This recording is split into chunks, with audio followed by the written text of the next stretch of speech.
दोस्तों financial year 24-25 के लिए आपको सैलरी से टीडीएस कैसे काटना है, किन बातों का ध्यान रखना है, इसके लिए इनकम टैक्स डिपार्टमेंट के द्वारा नया सर्कुलर जारी कर दिया गया है, जिसके बारे में इस वीडियो में डिस्कशन करेंगे। तो आप इस वीडियो को अंत तक ज़रूर देखें और समझें कि इनकम टैक्स की नई प्रोविजंस क्या हैं, ताकि आप इनकम टैक्स का कंप्लायंस कर पाएँ। और रेगुलर अपडेट के लिए आप हमारे व्हाट्सएप चैनल को सब्सक्राइब कर लें। QR कोड आपकी स्क्रीन पे दिया गया है और कमेंट में भी लिंक पिन किया गया है, ताकि आपको इनकम टैक्स के रेगुलर अपडेट आपके मोबाइल पे ही मिलते रहें। रेगुलर अपडेट के लिए CA Satbir Singh YouTube channel subscribe कर लें और नोटिफिकेशन बेल भी प्रेस कर दें। दोस्तों फाइनेंशियल ईयर 24-25 में TDS काटते हुए आपको बहुत सी बातों का ध्यान रखना है, क्योंकि पहले गवर्नमेंट ने बजट पास किया था, उसके बाद इंटरिम बजट पास किया था। इसलिए दोनों बजट की प्रोविज़न को ध्यान में रखते हुए आपको सैलरी से TDS काटना है। और गवर्नमेंट ने फाइनेंशियल ईयर 23-24 में इनकम टैक्स के रूल भी चेंज किए हैं। जो TDS का सर्टिफिकेट जारी किया जाता है सैलरी के केस में, उसमें भी चेंजेस किए हैं। TDS रिटर्न में भी चेंजेस किए हैं। तो चलिए समझते हैं कि कौन से चेंजेस हुए हैं और किन का आपको ध्यान रखना है सैलरी पे TDS काटते हुए। गवर्नमेंट के द्वारा सर्कुलर नंबर 3/2025 जारी किया गया है फाइनेंशियल ईयर 24-25 में TDS काटने के लिए। तो इसका लिंक मैंने वीडियो के डिस्क्रिप्शन में दे दिया गया है। आप हमारी वेबसाइट taxil.com पे रेफ़र कर सकते हैं। कमेंट में भी लिंक पिन किया है। तो यहाँ पे डाउनलोड पे क्लिक करके आप इस PDF को रेफ़र कर सकते हैं। वैसे जो डिटेल की पॉइंट है वो मैंने यहाँ पे आर्टिकल में दे दिए हैं, आप रेफ़र कर सकते हैं। तो चलिए समझते हैं दोस्तों इस सर्कुलर में क्या बताया गया है और आपको TDS कैसे काटना है। डिपार्टमेंट के द्वारा सर्कुलर जारी किया गया है फाइनेंशियल ईयर 24-25 में TDS काटने के लिए। पहले भी गवर्नमेंट ने सर्कुलर 24/2022 जारी किया था, जिसमें कि बताया था कि सैलरी से TDS कैसे काटना है फाइनेंशियल ईयर 22-23 के लिए। वही जो सर्कुलर अभी भी एप्लीकेबल होगा, लेकिन फाइनेंस नंबर 2 एक्ट 2024 के द्वारा इनकम टैक्स में अमेंडमेंट की गई थी और फाइनेंस एक्ट 2023 के द्वारा, क्योंकि गवर्नमेंट पहले जो है बजट लेके आई थी, उसके बाद इंटरिम बजट लेके आई थी, जिसकी वजह से कि जो फाइनेंशियल ईयर 24-25 में TDS के रूल हैं सैलरी पे TDS काटने के लिए वो चेंज किए थे और फॉर्म भी चेंज किए थे। तो जो अमेंडमेंट यहाँ पे की गई थी वो इस सर्कुलर में बताई गई है। जैसे कि सैलरी एक्ट के अंतर्गत बताया गया था कि यदि central government Agniveer corpus fund में कोई कंट्रीब्यूशन करती है इंडिविजुअल के लिए जो कि इनरोल होते हैं अग्निपथ स्कीम में, उसे भी सैलरी ही माना जाएगा। इसी प्रकार रेंट फ्री अकोमोडेशन से रिलेटेड जो रूल है वो चेंज किए गए थे। इसके अलावा सरचार्ज से रिलेटेड जो प्रोविज़न है वो आप यहाँ पे देख सकते हैं कि यदि 50 लाख से ज़्यादा टैक्स पेयर की इनकम है 1 करोड़ तक, तो 10% सरचार्ज की रेट है। 1 करोड़ से ऊपर 2 करोड़ तक 15%, 2 करोड़ से ऊपर 5 करोड़ तक 25% सरचार्ज की रेट रहेंगे। और यदि 5 करोड़ से ज़्यादा इनकम है तो 37% जो है सरचार्ज का रेट है। इसके अलावा जो फाइनेंस नंबर 2 एक्ट 2024 है, उसके द्वारा फाइनेंशियल ईयर 24-25 के लिए जो नई टैक्स रजीम है उसके स्लैब रेट चेंज किए गए थे। जैसा कि आप देख सकते हैं 3 लाख रुपए तक कोई टैक्स नहीं लगेगा नई रजीम में। फाइनेंशियल ईयर 24-25 के लिए 3 लाख से 7 लाख तक की इनकम पे 5% TDS रहेगा। 7 लाख से 10 लाख तक 10%, 10 लाख से 12 लाख तक की इनकम पे 15%, 12 लाख से 15 लाख तक 20% और 15 लाख से की इनकम पे 30% है। इसके अलावा नई टैक्स रजीम में आपको जो इनकम कंप्यूट करनी है उसके लिए कुछ जो डिडक्शंस हैं वो आपको नहीं मिलती हैं। जैसे कि यदि आपका हाउस सेल्फ ऑक्यूपाइड होता है तो उस केस में आप जो हाउसिंग लोन की डिडक्शन नहीं ले सकते, या जो लॉस है वो सेट ऑफ नहीं कर सकते। जो 80C एक्स्ट्रा की डिडक्शंस है वो आपको नई रजीम में नहीं मिलती हैं। तो इसके बारे में यहाँ पे बताया गया है।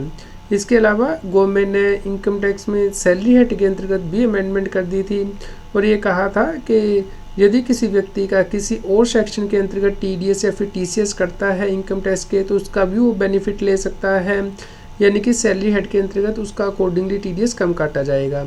मान लीजिए किसी एम्प्लॉय ने कोई कार खरीदी है 10 लाख रुपए से ज़्यादा की, उसका TCS कट चुका है, तो अब एम्प्लॉयर को उसकी TCS को कंसिडर करना होगा और बैलेंस अमाउंट का TDS ही उसे काटना होगा सैलरी हेड के अंतर्गत। तो इसके लिए एम्प्लॉय जो डॉक्यूमेंट है एम्प्लॉयर को फर्निश कर सकता है ताकि उसका TDS ना काटा जाए। तो ये जो अमेंडमेंट है वो इनकम टैक्स में की गई थी और उससे रिलेटेड जो फॉर्म नंबर 16 था वो भी चेंज किया गया था। तो इस प्रकार अब एम्प्लॉई अपने किसी भी TDS या TCS का जो कि इसका किसी और सेक्शन के अंतर्गत कटा है इनकम टैक्स में, उसका बेनिफिट ले सकता है ताकि उसका एम्प्लॉयर कम TDS काटे सैलरी से, क्योंकि पहले उसे रिफ़ंड लेना होता था जब वो अपनी रिटर्न फाइल करता था। ये टीडीएस की एडजस्टमेंट वो क्लेम नहीं कर सकता था एम्प्लॉयर से, लेकिन अब वो ऐसा कर सकता है। इसके अलावा जो फॉर्म नंबर 16 है उसमें भी मॉडिफिकेशन किया गया है, यानी कि जो सैलरी पे टीडीएस काटने के बाद सैलरी सर्टिफिकेट जारी किया जाता है, उसके लिए भी गवर्नमेंट ने अमेंडमेंट कर दी थी 15 अक्टूबर 2024 से। और जो टीडीएस की रिटर्नें फाइल की जाती हैं उस केस में भी अमेंडमेंट की थी गवर्नमेंट ने। जहाँ पे हेल्थ और एजुकेशन सेस वर्ड था वहाँ पे एजुकेशन सेस कर दिया था। इसी प्रकार जो एनेक्चर 2 है उससे रिलेटेड भी गवर्नमेंट ने अमेंडमेंट की थी, यानी कि जो पूरे साल की सैलरी का एनेक्चर आपको अपलोड करना होता है टीडीएस रिटर्न के साथ, उसमें भी गवर्नमेंट ने अमेंडमेंट की थी। क्योंकि अब जो टीडीएस या टीसीएस किसी और सेक्शन के अंतर्गत कटा है उसका भी एम्प्लॉई बेनिफिट क्लेम कर सकता है, तो इसी के लिए अमेंडमेंट की गई थी।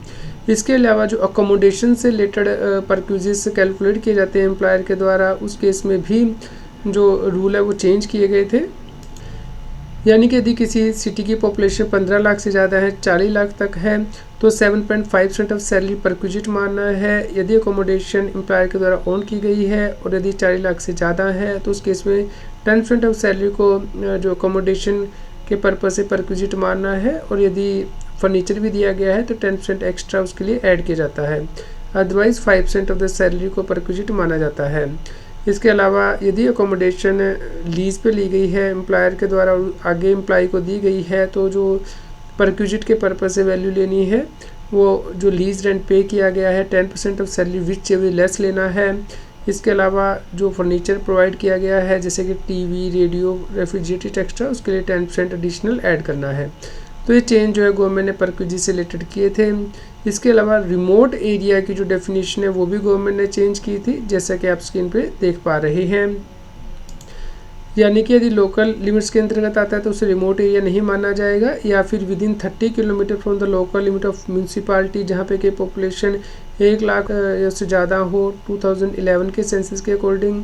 तो ये डेफिनेशन गवर्नमेंट ने चेंज की थी। तो कुछ अलावेंस है जो आपको रिमोट एरिया के अकॉर्डिंग मिलते हैं, तो इसके लिए गवर्नमेंट ने डेफिनेशन को चेंज किया था। एम्प्लॉयर अपने एम्प्लॉय को free food and non alcoholic beverage provide करता है, तो उस केस में भी जो परक्यूजिटिव माने जाते थे, लेकिन यदि कोई व्यक्ति नई टैक्सेशन रजीम ऑप्ट करता है तो उस केस में से कंसीडर नहीं किया जाएगा। इससे रिलेटेड गवर्नमेंट ने अमेंडमेंट की थी। और गवर्नमेंट के द्वारा जो अदर देन गवर्नमेंट एम्प्लॉइज़ है उनके लिए जो लीव इनकैशमेंट की एग्जम्पशन लिमिट है वो 25 लाख रुपया कर दी थी। तो ये आपको ध्यान रखना है कि 25 लाख रुपए तक अब आपको जो टैक्सेबल नहीं करना है लीव इनकैशमेंट, उससे ऊपर का यदि होगा तो उस केस में जो फॉर्मूला दिया गया है इस फॉर्मूले के अकॉर्डिंग आपको जो एग्जम्पशन है वो देनी है और बैलेंस अमाउंट को टैक्सेबल करना है। यदि किसी व्यक्ति के द्वारा एक से ज़्यादा एम्प्लॉयर से जो सैलरी है वो ली गई है तो एग्जम्पशन लिमिट टोटल है और आपको अकॉर्डिंगली जो एग्जम्पशन है वो कैलकुलेट करनी है। यदि एम्प्लॉय ऑलरेडी एग्जम्पशन क्लेम कर चुका है तो उसे आप लेस करके बैलेंस के अकॉर्डिंग एग्जम्पशन कैलकुलेट करेंगे। इसके अलावा अग्निवीर कॉर्पस फंड से रिलेटेड भी गवर्नमेंट ने अमेंडमेंट की थी। और यदि अग्निवीर कॉर्पस फंड से कोई भी पेमेंट की जाएगी अग्निवीर को तो उसे एग्जम्प्ट किया गया था इनकम टैक्स एक्ट के अंतर्गत। और जो नई आपको रिबेट मिलती है 87A के अंतर्गत नई टैक्स रजीम के अंतर्गत वो गवर्नमेंट ने 7 लाख रुपया कर दी थी फाइनेंशियली 24-25 के लिए। 7 लाख रुपये तक यदि आपकी इनकम रहती है तो आपको कोई टैक्स नहीं पे करना है। और यदि आप ओल्ड रजीम लेते हैं तो 5 लाख रुपये तक की टोटल इनकम पे आपको रिबेट 12,500 मिलती है। और नई स्कीम में आपको 25,000 रुपये तक की जो रिबेट है वो मिलती है। और यदि कोई व्यक्ति अग्निपथ स्कीम के अंतर्गत कंट्रीब्यूशन करता है तो उसका खुद का कंट्रीब्यूशन और जो सेंट्रल गवर्नमेंट ने कंट्रीब्यूशन किया है अग्निवीर कॉर्पस फंड में, दोनों की डिडक्शन मिलती है आपको ओल्ड रजीम में। और नई रजीम में जो सेंट्रल गवर्नमेंट ने कंट्रीब्यूशन किया है अग्निवीर कॉर्पस फंड में उसकी आपको डिडक्शन मिलती है। तो इसे कंसीडर किया जाएगा जब टीडीएस काटा जाएगा। यदि कोई व्यक्ति टीडीएस की प्रोविज़न को कंप्लाई नहीं करता है तो उस केस में पेनल्टी लगाई जाती है, जो कि जितना अमाउंट टीडीएस का काटना था उसके इक्विवेलेंट लगाई जाती है। मान लीजिए 2 लाख का टीडीएस काटना था तो 2 लाख की पेनल्टी इनकम टैक्स डिपार्टमेंट लगा सकता है। इसके अलावा प्रोसिक्यूशन की भी प्रोविज़न है, यानी कि यदि कोई व्यक्ति इनकम टैक्स में टीडीएस की प्रोविज़न को कंप्लाई नहीं करता है तो रिग्रेस इम्प्रिजमेंट है, जो कि कम से कम 3 महीने से लेके ज़्यादा से ज़्यादा 7 साल तक हो सकती है और इसमें फ़ाइन भी लगाया जा सकता है। यहाँ पे गवर्नमेंट ने टीडीएस से रिलेटेड एक और अमेंडमेंट की थी कि यदि आप टीडीएस रिटर्न को फाइल करने की ड्यू डेट तक भी टीडीएस की प्रोविज़न को कंप्लाई कर लेते हैं, व्यक्ति का जो TDS और जमा कर देते हैं, तो उस केस में आपको डिफ़ॉल्टर नहीं माना जाएगा। तो आप इन इंस्ट्रक्शन को रेफ़र कर सकते हैं हमारी वेबसाइट taxil.com से और अकॉर्डिंगली आपको TDS काटना है।